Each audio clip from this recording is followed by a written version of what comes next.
Olá, seja bem-vindo, seja bem-vinda a mais um vídeo aqui no canal Ouvido Mágico.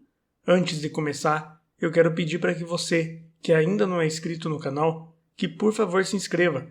Além disso, já deixa aquele like para me ajudar. E também eu quero falar sobre o Apoia-se e o meu Pix. O Apoia-se é uma plataforma que você pode me ajudar com valores a partir de R$ 5,00 por mês. Caso você prefira o Pix, o QR Code está na tela, ou ainda através do e-mail que está aparecendo agora. Então, boa história!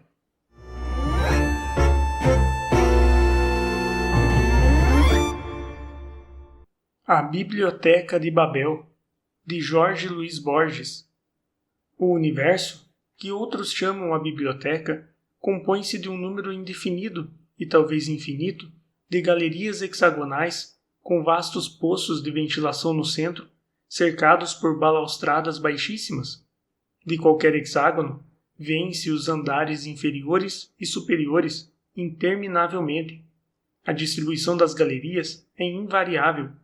20 prateleiras em 5 longas estantes de cada lado cobrem todos os lados menos 2. Sua altura, que é a dos andares, excede apenas a de um bibliotecário normal. Uma das faces livres dá para um estreito vestíbulo que desemboca em outra galeria, idêntica à primeira e a todas. À esquerda e à direita do vestíbulo há 2 sanitários minúsculos. Um permite dormir em pé, outro satisfazer as necessidades físicas. Por aí passa a escada espiral que se abisma e se eleva ao infinito. No vestíbulo há um espelho que fielmente duplica as aparências. Os homens costumam inferir desse espelho que a biblioteca não é infinita. Se o fosse realmente, para que essa duplicação ilusória? Prefiro sonhar que as superfícies polidas representam e prometem o infinito.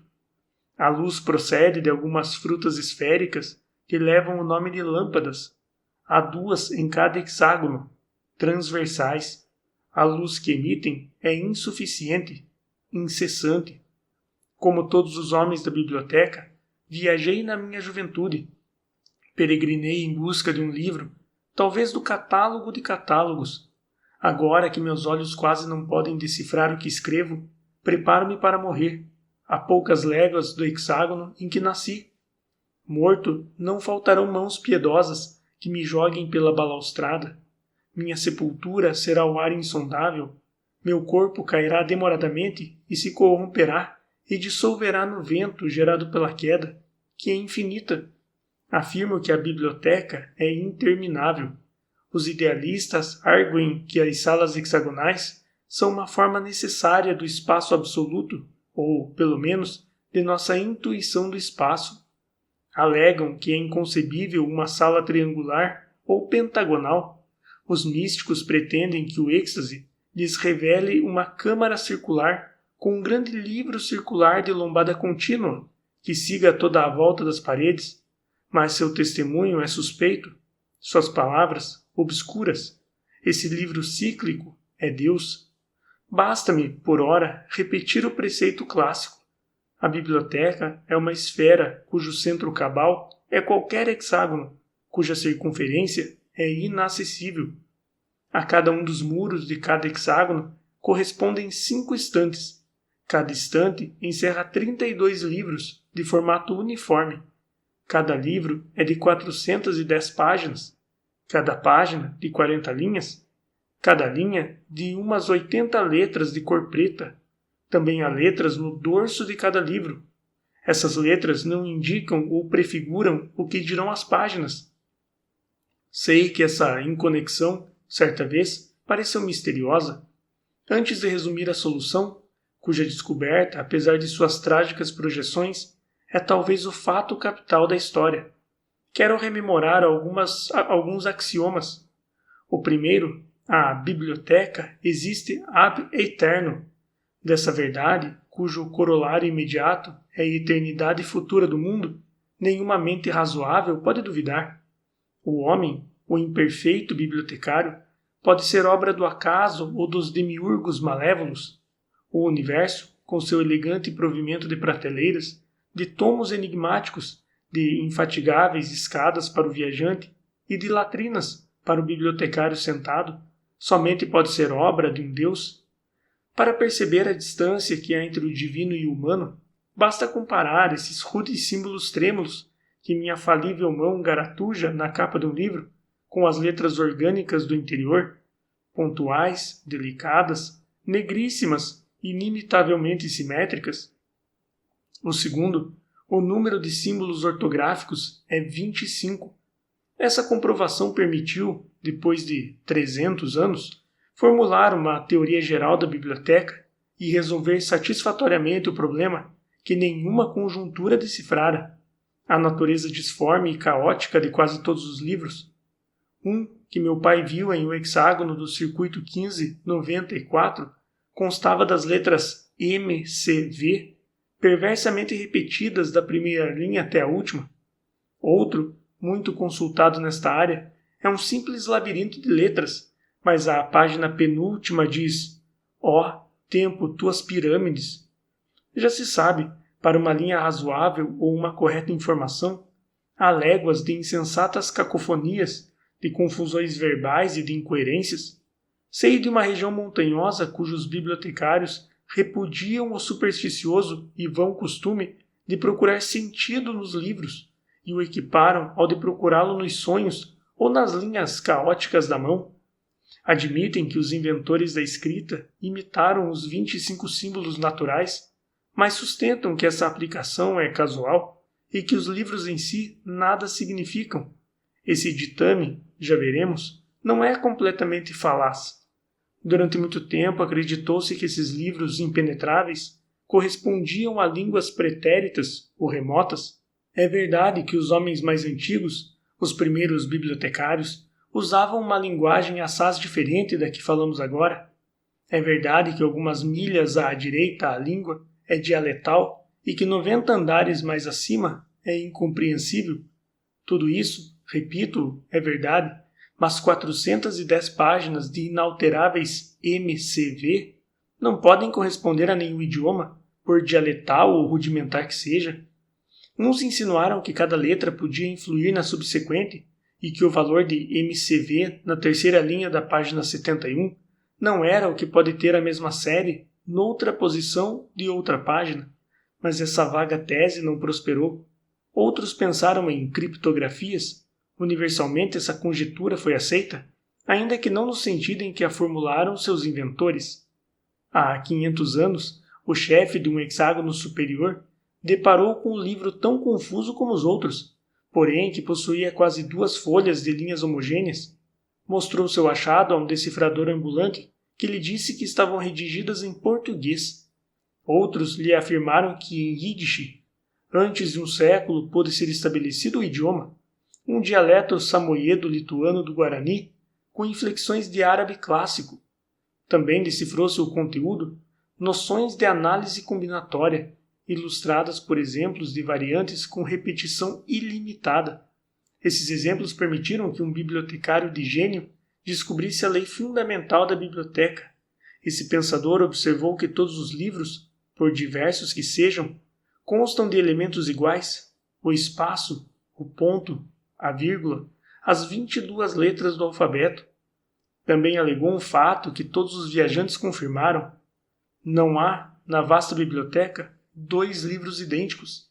Dessas premissas incontrovertíveis, deduziu que a biblioteca é total e que suas prateleiras registram todas as possíveis combinações dos 20 e tantos símbolos ortográficos, número, ainda que vastíssimo, não infinito, ou seja, tudo o que é dado expressar em todos os idiomas.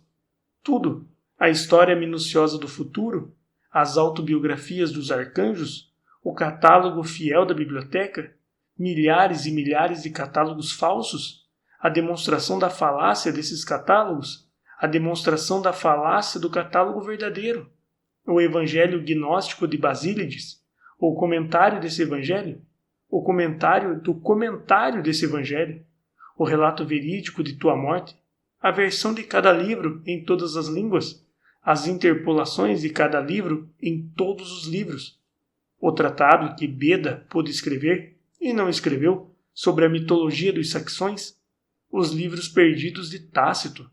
Quando se proclamou que a biblioteca abarcava todos os livros, a primeira impressão foi de extravagante felicidade.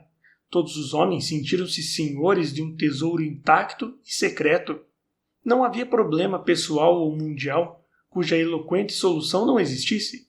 Em algum hexágono, o universo estava justificado. O universo bruscamente usurpou as dimensões ilimitadas da esperança. Naquele tempo falou-se muito das vindicações, livros de apologia e de profecia, que para sempre vindicavam os atos de cada homem do universo e guardavam arcanos prodigiosos para seu futuro. Milhares de cobiçosos abandonaram o doce hexágono natal e precipitaram-se escadas acima, premidos pelo vão propósito de encontrar sua vindicação. Esses peregrinos disputavam nos corredores estreitos, proferiam obscuras maldições, estrangulavam-se nas escadas divinas, jogavam os livros enganosos no fundo dos túneis, morriam despenhados pelos homens de regiões remotas. Outros enlouqueceram. As vindicações existem. Vi duas que se referem a pessoas do futuro, a pessoas talvez não imaginárias, mas os que procuravam não recordavam que a possibilidade de que um homem encontre a sua, ou alguma pérfida variante da sua, é computável em zero. Também se esperou então o esclarecimento dos mistérios básicos da humanidade, a origem da biblioteca e do tempo. É verossímil que esses graves mistérios possam explicar-se em palavras. Se não bastar a linguagem dos filósofos, a multiforme biblioteca produzirá o idioma inaudito que se requer e os vocabulários e gramaticais desse idioma. Faz já 4 séculos que os homens esgotam os hexágonos. Existem investigadores oficiais, inquisidores. Eu os vi no desempenho de sua função. Chegam sempre estafados. Falam de uma escada sem degraus que quase os matou. Falam de galerias e de escadas com o bibliotecário. Às vezes pegam o livro mais próximo e o folheiam à procura de palavras infames. Visivelmente, ninguém espera descobrir nada. À desmedida esperança sucedeu, como é natural, uma depressão excessiva. A certeza de que alguma prateleira em algum hexágono encerrava livros preciosos e de que esses livros preciosos eram inacessíveis afigurou-se quase intolerável. Uma seita blasfema sugeriu que cessassem as buscas e que todos os homens misturassem letras e símbolos até construir, mediante uma improvável dom do acaso, esses livros canônicos. As autoridades viram-se obrigadas a promulgar ordens severas. A seita desapareceu, mas na minha infância vi homens velhos que demoradamente se ocultavam nas latrinas, com alguns discos de metal, num frítilo proibido, e debilmente arremedavam a divina desordem. Outros, inversamente, acreditavam que o primordial era eliminar as obras inúteis. Invadiam os hexágonos, exibiam credenciais, nem sempre falsas, folheavam com fastio um volume e condenavam prateleiras inteiras. A seu furor higiênico, ascético, deve-se a insensata perda de milhões de livros. Seu nome é execrado, mas aqueles que deploram os tesouros destruídos por seu frenesi negligenciam 2 fatos notórios. 1. A biblioteca é tão imensa que toda redução de origem humana resulta infinitesimal. Outro. Cada exemplar é único, insubstituível, mas, como a biblioteca é total, há sempre várias centenas de milhares de facsímiles imperfeitos, de obras que apenas diferem por uma letra ou por uma vírgula. Contra a opinião geral, atrevo-me a supor que as consequências das depredações cometidas pelos purificadores foram exageradas graças ao horror que esses fanáticos provocaram. Urgia-lhes o delírio de conquistar os livros do hexágono carmesim, livros de formato menor que os naturais, onipotentes, ilustrados e mágicos. Também sabemos de outra superstição daquele tempo, a do homem do livro. Em algum instante de algum hexágono, raciocinaram os homens, deve existir um livro que seja a cifra e o compêndio perfeito de todos os demais. Algum bibliotecário o consultou e é um análogo a um deus. Na linguagem desta área, persistem ainda vestígios do culto desse funcionário remoto. Muitos peregrinaram à procura dele. Durante um século, trilharam em vão os mais diversos rumos. Como localizar o venerado hexágono secreto que o hospedava?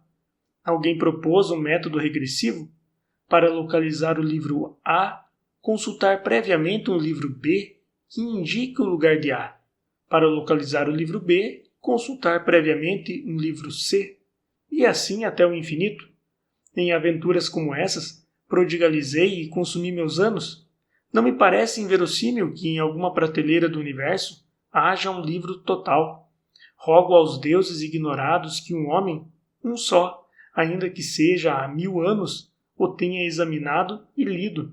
Se a honra e a sabedoria e a felicidade não estão para mim, que sejam para outros, que o céu exista, embora meu lugar seja o inferno, que eu seja ultrajado e aniquilado, mas que num instante, num ser, tua enorme biblioteca se justifique.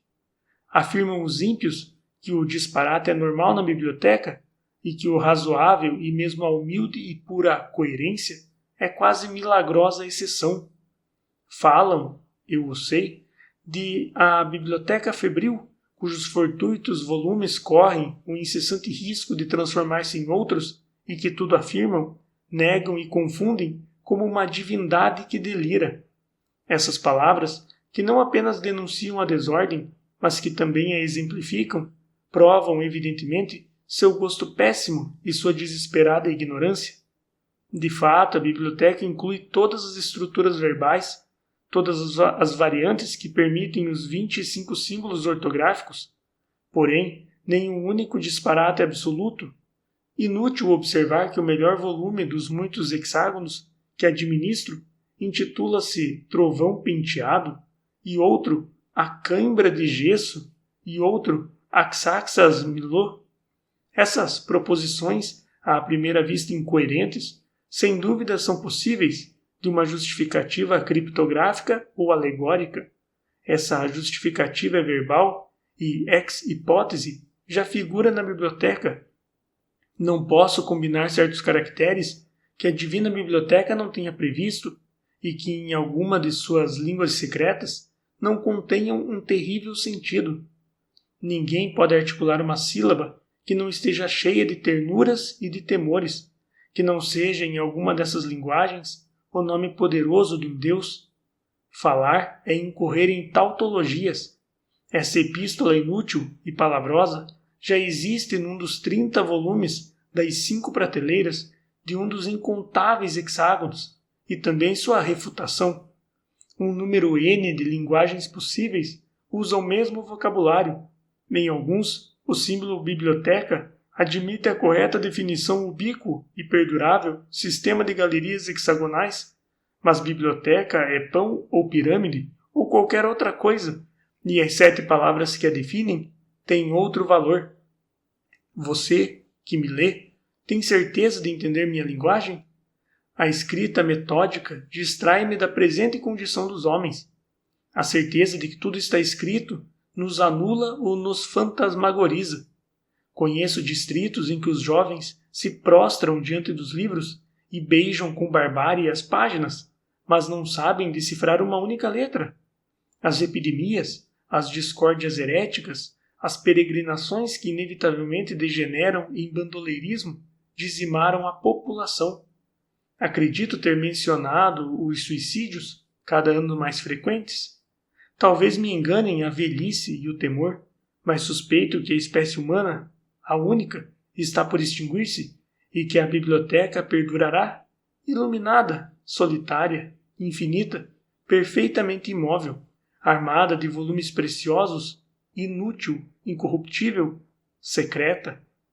Acabo de escrever infinita. Não interpolei esse adjetivo por costume retórico.